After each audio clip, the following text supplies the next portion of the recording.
Welcome back to my last installment. We're just going to go over your resume, look at some different tips and tricks to formatting it. Maybe you need to stretch it out, maybe you need to condense it a little bit, maybe you need to highlight some different areas and you're not sure how. So we're going to cover some of those points and also look at how to run your resume through an applicant tracking system as best we can using jobscan.co.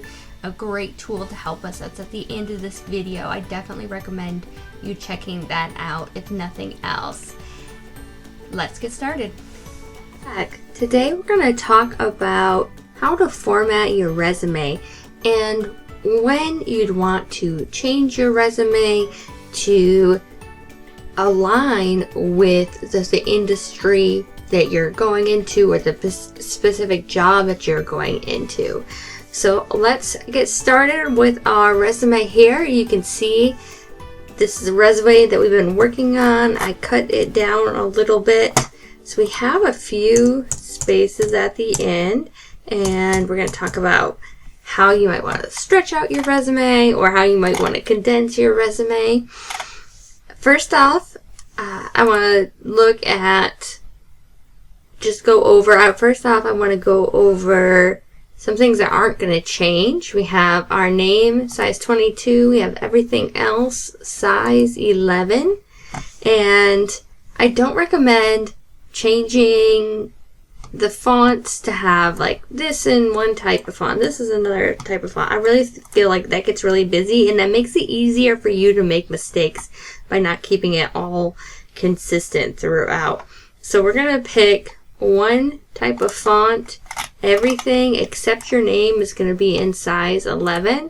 The fonts that are best read by applicant tracking systems, Verdanda, and you can see this would make our location go over, which is fine. We can correct that later. Arial, Times New Roman, and Calibri, which is what we had it on before. So one other thing I've done already is gone into this font, and under the advanced tab, spacing, we can have it normal or we can have it expanded or even condensed. So if you are noticing that things aren't fitting, you can go in there and make that change. I would only do it in this line. I wouldn't recommend it doing anything down here, because again, might mess you up in the future. If you forget about it for 6 months or a year or come back to it, you might be struggling with formatting. So another thing we're going to check is that we have these spacings as 0 and this single space. However, there's sometimes instances where we want to give this a little bit more of a breathing space, make it stand out a little bit more. So you noticed I did not hit don't add space between paragraphs of the same style. But this gives a little bit more breathing space between your lines. And you can tell just very subtle, but that's useful when we get down here and there's places that we may want to add a little more space. So great, we left that box unchecked and that worked out. And this is how I usually like to do it, so that this bullet point, they're together, these lines are together, we're not doing a double space, but keeping those bullet points together but having a little extra space between them. And what this is for is if you need to get this to one page, if you need to stretch a little bit, or if you need to condense a little bit, you can check these settings in your paragraph.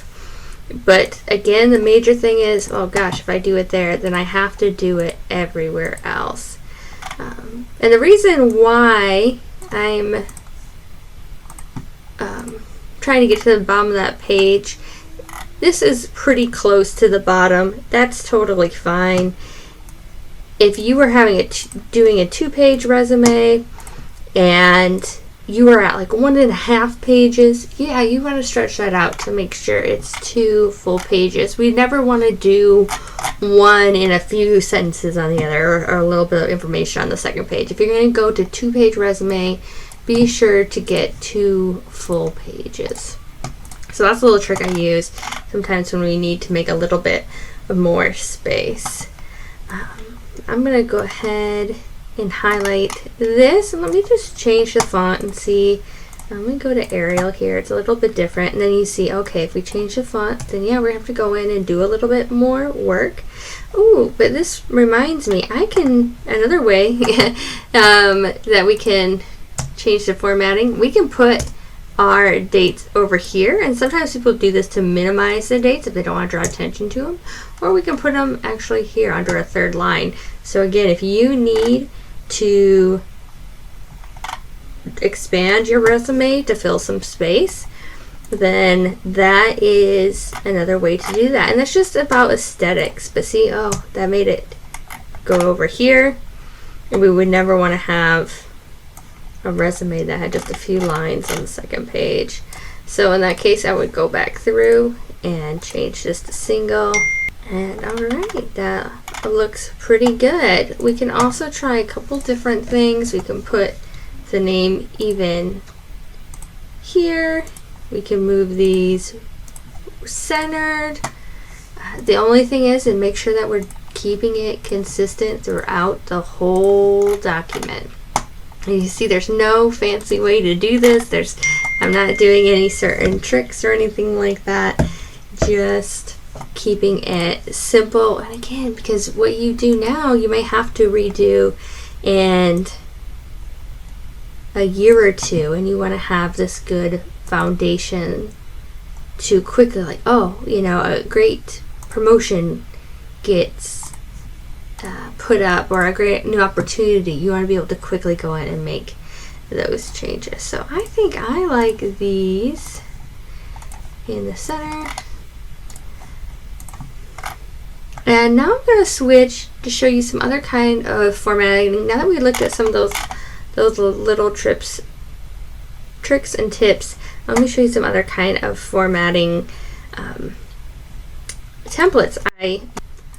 If we look here, there's 3 different types I use. This is a more modern design. We kind of have this left-right justification, makes little tension. We really have a lot of emphasis on the different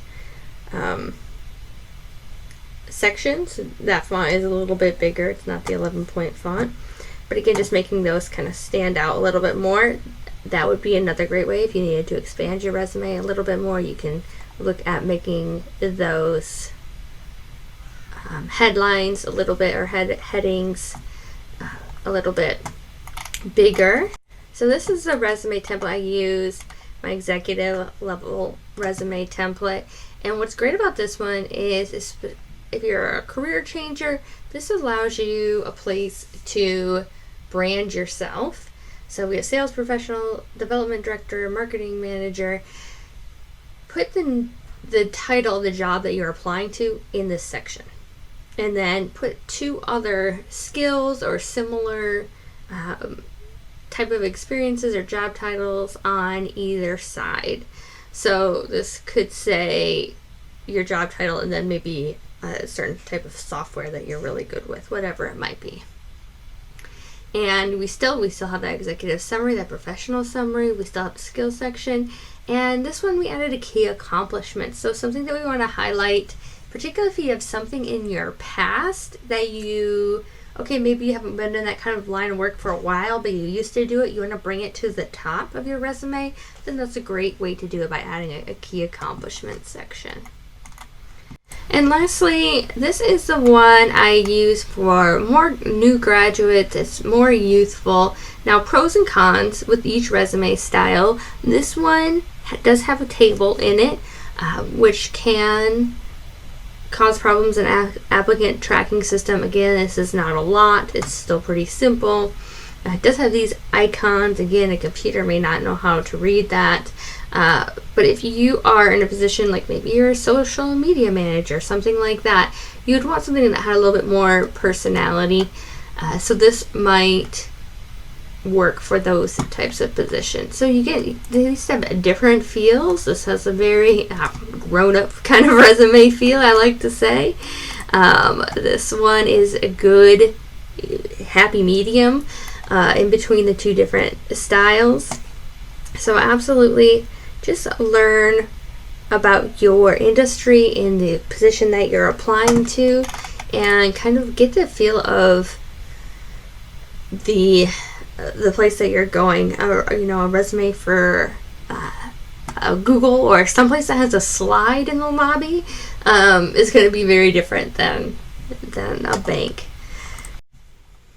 So going back here, I also wanted to show you, I have talked about in other videos, chronological resume versus functional resume. You're really going to make a blend of the two. This one is pretty functional though. We're going with the most current experience going backwards. And if we flip over to, I rearranged this resume to a more functional form. And here it is with the Calibri font. And so what I would do with a functional resume is add this section here, related medical assistant experience. This could be customer service experience, whatever it needs to be. And then just add those bullet points, take them right out from underneath, add them to the top, just to bring them up and draw more attention. So this is if you have the skills, but maybe you don't have the job experience, which certainly if you're coming out of a program, an educational program, that might be the case. And some resumes you can have one bullet point, but some don't have any at all and just are like that. So again, depending on your work experience, I've also seen some people put this, if you have really long career experience, you might go into detail for the first couple of jobs, but then just put the bare minimum, your job title, where you worked, so on and so forth, in your dates, and nothing else. We're going to do a quick edit. We're going to look at, okay, we have all of these lined up in the middle. We have all the dates going to the far end. We have all of the bullet points to the far left. They're all the same. All the margins between the bullet point and the word are the same. When we have this job title in italics, and we have that the same. We have nothing else. We don't have a city and state here like we do with the other job titles. It might be important, maybe not, because like we did it with the college, right? But maybe the medical assistant, that's okay, we don't need that. So a couple different tricks and tips just to go over and edit your resume, making sure we have everything from most current to least current. And I will tell you, there's another big debate. If you have multiple jobs running, do we start with the end date or do we start with the beginning date? So this person kind of doing a side hustle from 2015 to 2019, but still had this overlap 2018 to 2019, so working the two jobs. So whatever, yes, we're going with organized by the end dates and not by the beginning dates, if that makes sense. So if you have different jobs overlapping, organizing that by the end dates. And I think I mentioned before, but if your education ages you, you can go ahead and remove that date up there as well. So looking at our finished resume, there's one last step you can do to really make sure you're hitting all the points that the job description is advertising for. What I'll do is I'll go over to this great website, jobscan.co, and this is a free website. You can sign up and make an account with them to get more scans, and I'll explain a little bit how that works. So this is a great tool because it reads your resume and compares it to the job posting. So you can upload your resume, you can just paste your resume text, which I like to do because that we can leave out all of our personal information in that case. So we'll paste that in here and we'll continue on. And now we have the option, we can choose a sample job description, or if you have a specific job description, then you can copy and paste that job description in there. So let's look. This is great because it's showing us, all right, it's already read the job description, and it's showing that these are some things that are coming up that it might be a match for. And so we're getting some of these healthcare things. So that is medical administrative assistant. So we're going to use their generic one. And let's see how that resume looks. It's really hard to get a high score on these. So 40% is actually high-ish, especially for a first round. The goal, I don't think, if you get 80%, you'd be doing really excellent with this system. But it's just, again, the number's not the goal. It's just a tool to help you better understand how you're coming across to the employer. And so this is the applicant tracking system, Taleo. That's a popular one that they're using. So they're comparing it to jobs and that. So we're missing some. We got this title match good, education match, section match. Okay, so they used work history or professional experience. So we had probably put customer service experience, and so that's kind of tripping it up a little bit. They easily found the education section. And like we said before, that's just kind of a payoff. You have to evaluate your risk, what's going to be better for you. But this is really where it gets at. So look at the job description they pulled used the words administrative 6 times. Ooh, we haven't used it, so maybe we can find a way to work at that in. Medical, awesome. That rare it happens 5 to 5. We didn't talk about, we said technology skills, but maybe we should have said computer skills so we could get that word computer on there. We didn't, I think we mentioned phone via text and telephone, but we didn't use the specific wording phone calls. So again, your kind of judgment call there. You can change that to phone calls to get that exact word match. If you feel strongly about this, but this just kind of analyzes your resume in a way that you don't typically do, even if you're looking at that job description. We can go down skills, interpersonal skills, which is funny because I usually use that word a lot on resumes in general. So we can go back, easily change communication skills or patient repertoire or anything like that. Patient rapport, to interpersonal skills, multitask, organize. We can definitely work some of these soft skills or human skills in the job comparison.